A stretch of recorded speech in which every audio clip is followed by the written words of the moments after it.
Gold, trusted gold buyers. మీరు తాకట్టు పెట్టిన బంగారాన్ని విడిపించి ఈ రోజు ఉన్న మార్కెట్ ధరకు కొనబడను.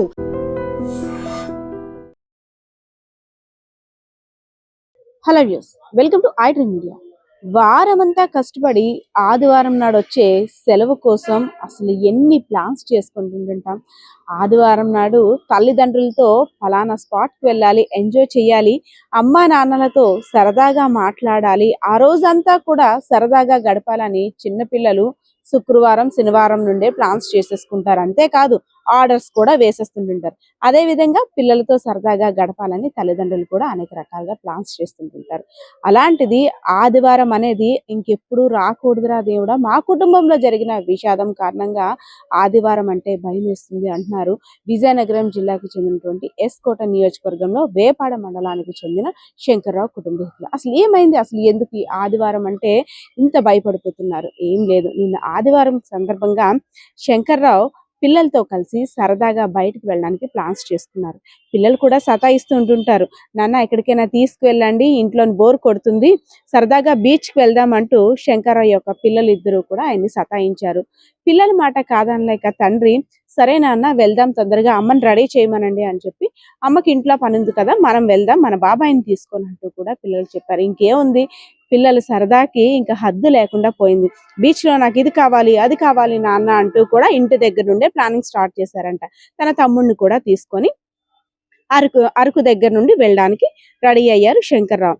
కానీ మనం ఒకటి తలిస్తే దేవుడు ఇంకోటి తలుస్తాడు కదా. ఆనంద క్షణాలు ఇంకా స్టార్ట్ అయ్యాయో లేదో ఒక లారీ మృత్యు రూపంలో శంకర్రావుని కబలించేసింది. సో అరకు వెళ్లే దారిలో తుమికాపల్లి గేటు వద్ద భారీ యాక్సిడెంట్. అంటే నలుగురు కూడా వెనక నుండి వచ్చిన లారీ గుద్దడం కారణంగా ఎవరైతే శంకర్రావు, ఇద్దరు పిల్లలు, అదే విధంగా ఆయన యొక్క సోదరుడు కూడా రోడ్డు మీద పడిపోయారు. పాపం అందరూ వచ్చి లేపుతున్నారు, నాన్న లే నాన్న లే నాన్న అంటూ పిల్లలు అంటున్నారు. కానీ పాపం పిల్లలకు తెలియదు, నాన్న అక్కడికక్కడే స్పాట్ డెడ్ అయిపోయారు. అదంతా కూడా రక్తం మడుగులు. పిల్లలు అసలు ఏం చెయ్యాలో తెలియదు.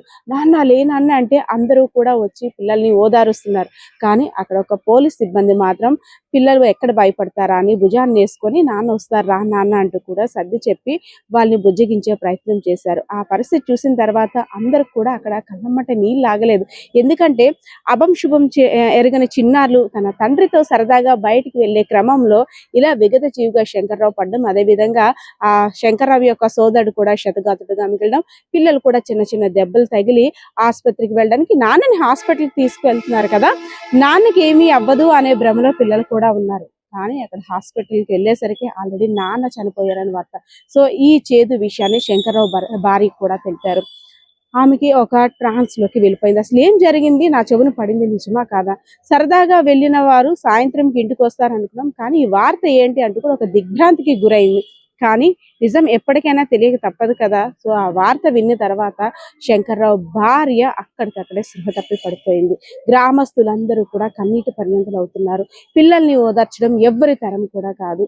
కొత్తవలస ఆసుపత్రికి తరలించిన తర్వాత అక్కడ ఆసుపత్రి వద్ద గ్రామస్తులంతా కూడా గుమ్ముగీడు, అయ్యో ఈ మా కళ్ళ ముందే ఇలా వెళ్ళారు కదా, అప్పుడే ఎంత ఘోరం జరిగిపోయింది అనేసరి. సో ఒక లారీ డ్రైవర్ నిండు నిర్లక్ష్యం కారణంగా ఒక లారీ డ్రైవర్ చేసిన పనికి ఒక కుటుంబంలో పెద్ద దిక్కును కోల్పోయేటట్టు అయింది. అదేవిధంగా ఆ పిల్లలకి తండ్రి లేకుండా కూడా అయిపోయింది. చిన్నపాటి నిర్లక్ష్యాల కారణంగా, చిన్నపాటి పొరపాట్ల కారణంగా ఒక పెద్ద ప్రమాదాలను చూడాల్సి వస్తుంది. ఇదంతా జరిగిన తర్వాత అక్కడ ఇద్దరు పిల్లలు కూడా వాళ్ళ నాన్న శవం మీద పడి బోరున ఏడుస్తుంటే, నాన్న కావాలి అంటూ ఏడుస్తుంటే అక్కడ ప్రతి ఒక్కరూ కూడా కన్నీరు పెట్టుకొని పిల్లల్ని ఓదారుస్తున్నా సరే ఓదార్చలేని పరిస్థితి అయితే అక్కడ ఏర్పడింది.